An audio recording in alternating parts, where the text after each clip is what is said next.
It was the first snowfall of the season, thick, heavy flakes blanketing the streets of Denver in silence. Daniel Hayes, a 42-year-old single dad, was driving home from his night shift at the hospital, his scrubs still stained with the long hours of work. The radio hummed softly, a Christmas carol he wasn't really listening to. His mind was on his 7-year-old son, Liam, and the bills he'd been trying to keep ahead of. Life was hard, but it was his. He never expected it to change with a single red light. That's when he saw them, two little girls, barefoot, wrapped in what looked like thin bed, sheets huddled under a bus stop bench. Their lips were blue, their hair matted with frost. He slammed the brakes and jumped out, coat forgotten, instinct taking over. "Hey, are you okay?" he asked, voice tight with panic. One of the girls, no older than 6, looked up and whispered, "We're not supposed to talk to strangers." "I'm not a stranger," Daniel said, kneeling. "I'm someone who gives warm soup and soft blankets, okay?" The girls didn't resist when he scooped them up and placed them in the backseat of his car, wrapping them in his coat. He turned the heater on full blast. As he drove, they stayed silent, like ghosts afraid to be seen. At the hospital ER, the nurses stared wide-eyed. The girls were undernourished, frostbitten, and scared. No ID, no names, just there. "I'll stay with them," Daniel said, surprising even himself. He had no plan, just a feeling deep in his chest that these girls weren't just lost, they were meant to be found. Social services opened a file. Missing persons reports came up empty. Days turned to weeks. Daniel, already barely managing, started buying kids' clothes, building bunk beds, cooking more food. Liam, his son, was cautious at first. But it didn't take long before the house echoed with the laughter of 3 children, not one. Then something strange started happening. Daniel had been struggling with a heart condition for years, quietly. Silently, medication wasn't helping, and he had hidden the worst of it from Liam to protect him. But after the girls arrived, something changed. He started sleeping better. His chest pains eased. At a routine appointment 2 months later, his cardiologist looked confused.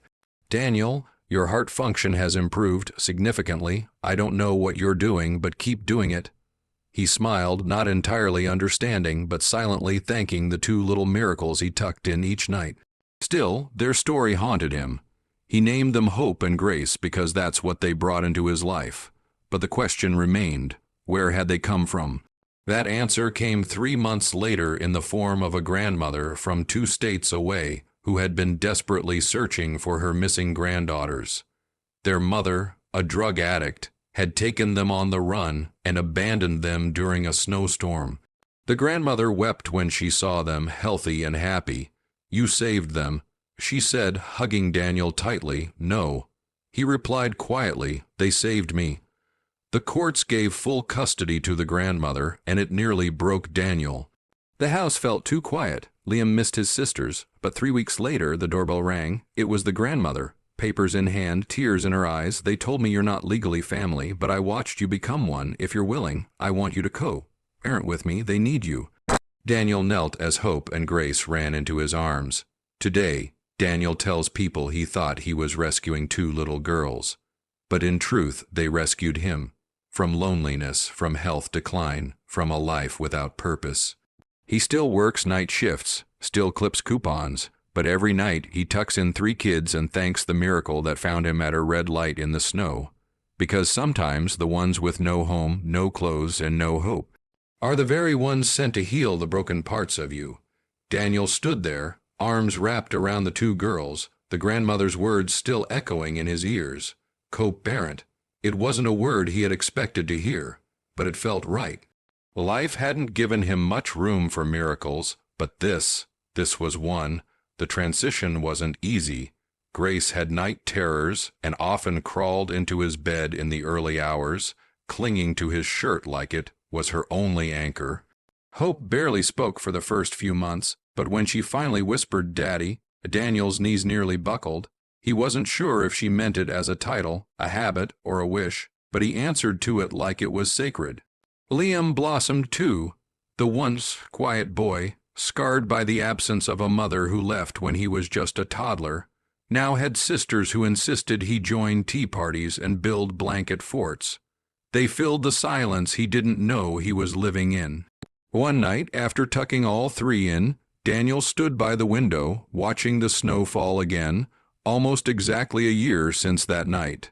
The streetlight cast a familiar glow on the sidewalk. He remembered how his hands trembled as he first picked them up, thinking only of blankets and soup. He never imagined he was lifting pieces of his future. The phone rang. It was the grandmother, calling just to say thank you again. She'd moved closer, rented an apartment a few blocks away. She was part of their life too, Sunday dinners, school concerts, and morning walks. Their little makeshift family was growing in ways he never anticipated. One afternoon, Daniel sat with Liam during homework time while the girls colored nearby. Liam looked up, thoughtful. "Dad, do you think Mom ever thinks about us?" Daniel paused, choosing his words carefully. "Maybe, but some people aren't meant to stay. Some just pass through. But hope and grace, they stayed." Daniel nodded, his voice thick. "Yeah, they did, and so will we for each other," and that was the truth. Their lives hadn't followed any script. It wasn't the family Daniel imagined, but it was the family he needed. Years later, when people would ask the girls about their father, they'd always point to Daniel. He wasn't the man who brought them into the world. He was the man who knelt in the snow, saw two broken little hearts, and offered them his own, and somehow in giving them everything he had left, he got it all back. And more. Spring brought warmth to the house again, not just in weather but in spirit. The walls that once echoed with quiet now sang with bedtime giggles, messy breakfasts, and stories read under shared blankets. Daniel had gotten used to being called Dad from 3 different corners of the house, each voice filling a different part of the emptiness he once carried. Hope started painting. She filled sketchpads with bright colors, sunsets, birds, hands holding hands. Daniel framed her first drawing, 3 stick figures holding up a fourth, a smile on every face. Grace, on the other hand, loved music. She'd sit at the old keyboard Daniel bought from a garage sale and play by ear, humming melodies that made even Liam stop and listen in awe. One evening, as they sat on the porch watching the sun sink behind the trees, Grace looked up and asked, "Daddy, do you think we were meant to find you?" Daniel glanced at her, heart aching in the most beautiful way. "I think we were meant to find each other." Moments like that came often. Small, quiet reminders that something bigger had been at work that night under the snow. He had gone years thinking he was just surviving. But now he was living, truly living. Liam grew protective of the girls, always watching over them at school and proudly introducing them to his friends. "These are my sisters," he'd say without hesitation. No one questioned it. At a school event, a teacher approached Daniel. "They talk about you constantly." She smiled. "You've changed their lives." Daniel looked across the lawn, where Hope was chasing bubbles and Grace was dancing barefoot in the grass. He shook his head softly. "They changed mine first. Time passed, the girls grew, and so did the bond between them all. The world outside still had its storms, bills, long hours, days when things didn't make sense. But inside their home, love held everything together like glue. Imperfect, sometimes messy, but unshakably strong." Daniel never forgot that night in the snow. He never stopped wondering how close he'd come to just driving past, but he hadn't. Something in him, a tired, broken, hopeful part, had said yes to a miracle in disguise. And now, every time he kissed their foreheads good night, every time he held a tiny hand or wiped away a tear, he knew some miracles don't arrive with trumpets or signs. Some come barefoot in the snow, whispering nothing at all, until they finally find someone brave enough to listen.